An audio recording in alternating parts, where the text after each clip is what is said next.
There's no better way to start a hockey game, as Chevy just mentioned, than with Wayne Mesper as we look at our Illinois Bone and Joint Institute starters and scratches. We restore the health and quality of lives. Michael Davies, the knot on the left side. Darren Archibald on the right. Nathan Longcraig in the middle. On defense, Mark Matheson and Adam Polashik. Matt Climie in net tonight for the Wolves. Scratches tonight: Eric Catalyst, Steve Pinizzato, Anton Rodin, and Brett Sterling.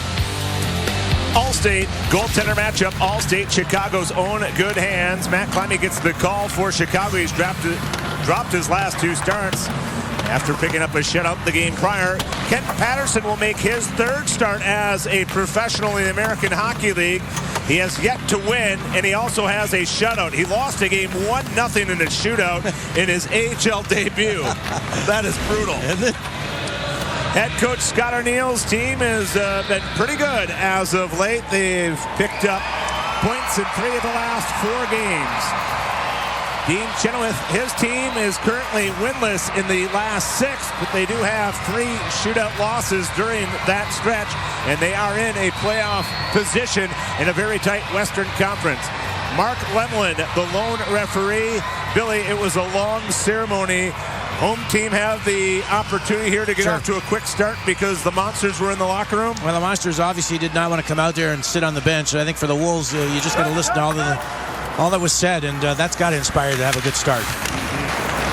Andrew Gulick can roll off his stick in the slot, and that will do it. Hadar back on the ice. So the Wolves 3 for 3 and the penalty kill. Monsters do not have a shot on the man advantage. They've been much better 5-on-5, where they've registered 9. Isn't that funny? We talked a lot about that for the Wolves for a long time at the start of the year, that even strength, the Wolves were so good they would get a power play opportunity and they'd kill their own momentum. 5 minutes to go in the first, and a blocker save. Cannot tried to sneak one home. Back to the line. A shot by Vandermeer. Pinballs off the traffic. Picked up by Davies. Ends up with Cannot. Not a lot of options, so we'll settle it back to Davies. Davies gets it back, cuts on the corner. Quick shot, he scores! Mike Davies has given the lead to the Wolves 1-0 with his 8th of the year.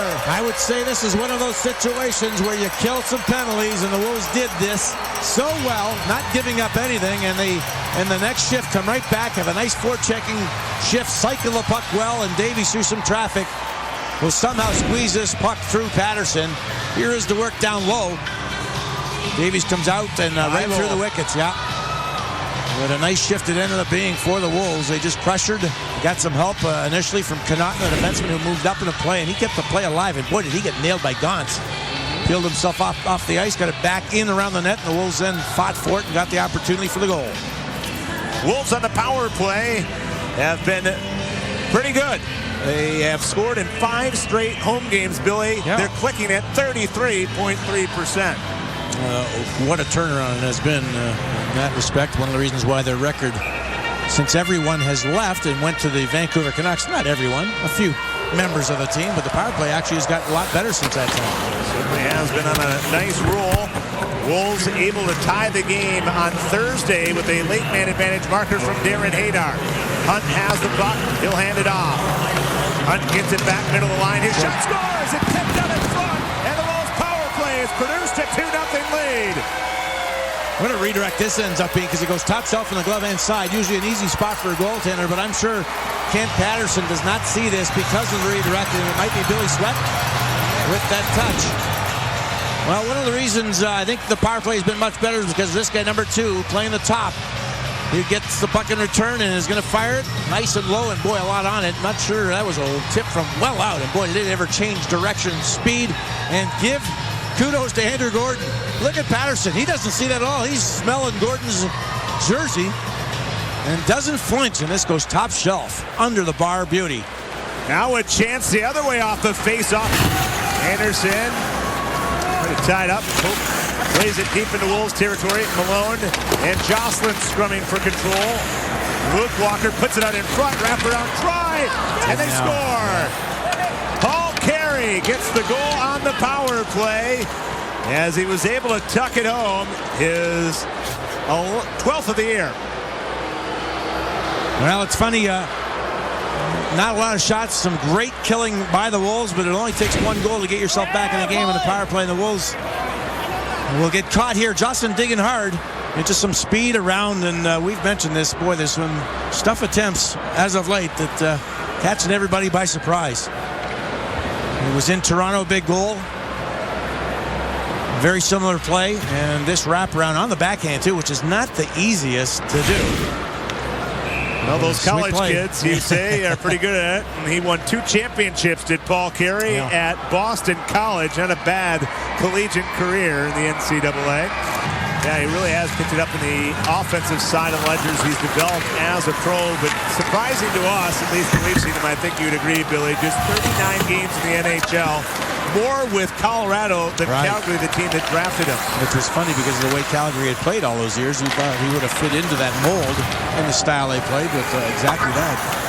And I know they certainly missed him. Desbiens kicks the pocket of Sotheby. He shoots, he scores! Guillaume Desbiens! High and tight! He actually surprises, I think, everybody except himself. Patterson had to be leaning the opposite way. I thought he was going to try to pass it through the maze of bodies in front of Patterson, but he holds on. He goes top shelf, short side, it looks like.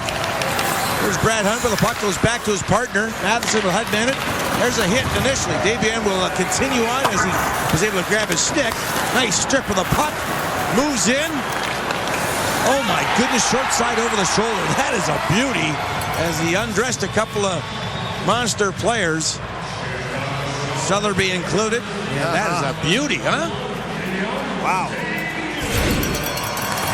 What a big goal there for Guillaume Desbiens, his 3rd of the season. Lead pass for Mike Davies, broken up at the line. Davies back on the ice, who appears to be no worse for wear after getting a bloody nose on his last shift. So no worse for wear as Hadar on the backhand clears it out. A slow roller, not enough for an icing. Don't have to talk about Darren Hadar in his own zone playing defense, but that was a strong play he made. He was challenging with a nice bank off the boards to get it out. Shoot it! Climie trying to clear, stays in. Carey, his shot, held on to by Climie, and he gets the whistle. Matt was trying for the empty net there. There's no doubt about it. He had some time and control, but he fanned on his release. And a bit of a giveaway, so he had to make the big stop himself. I think with a 2-goal lead, why not? Here he goes. Stop it. Fire it over, everybody. Oh, not a lot on that. He's going to have to practice tomorrow. But a good stop he makes and no rebound for a second opportunity. And the Monsters here, I believe, have taken a timeout with just less than a minute. But again, just go back to what I said. I think when you got a 2-goal lead in the last minute, you think you have an opportunity to get it down the ice, and there was some time for Matt Climie. Why not fire it? Yeah. Good attendance. Great attendance on Kevin Cheveldayoff night. 11,000 on hand. All from Hoffman Estates. Did you bring them off? How about when he said that? There's a loud roar from the crowd. His friends and family here. Terrific story it is with Chevy, and he was a first-round draft pick and muddled through the American Hockey League in the eye a little bit, and it wasn't going to work out. He had some serious knee injuries, so had to look at other avenues to stay in the game, and what a break he did get. With, as he mentioned, Butch Goring initially, and then at the tender young age of 27 being hired by Don Levin. Yeah, it shouldn't be lost. Don Levin and Buddy Myers flanking Kevin Cheveldayoff. How about that? To take a guy 27 years old and hand over the keys, and boy, did it pay off immediately. He and John Anderson winning a championship that first season together. Well, I loved his answer there, because certainly that is got to be a question. You would think from the ownership standpoint, is this guy mature enough to handle all these situations? And this is professional hockey, and 27, he's the general manager, but there's a lot of players that are older than him that you're going to be the GM of. But just brilliant. Yeah. And you listened to my conversation with him, and you were quick to point out the fact that what I said about how he has time for everybody. It doesn't matter who you are, what you are. He includes everybody. That's what's such a great family atmosphere, not just in the stands, but as people that work for the Wolves. Certainly appreciate it when I was on the other side of things. As a visiting team, he was very accommodating with his time, gave you information, stuff you could talk about. Always enjoyed seeing the Wolves. Didn't normally enjoy the result after seeing the Wolves that night. A big block out in front by Desbiens. He staggered. And play continues. The Monsters really throwing everything towards the net now. Touch pass out in front, good coverage. Desbiens able to get to the line and to clear. What a sacrificing shift for Guillaume Desbiens. Yeah, that had to hurt. That was in the upper body. He made that block. Not a lot of padding there for a player. A great sacrifice. He knew he was going to get hit to as he pummeled his way over to the boards and got it out. Tim Miller trying to clear.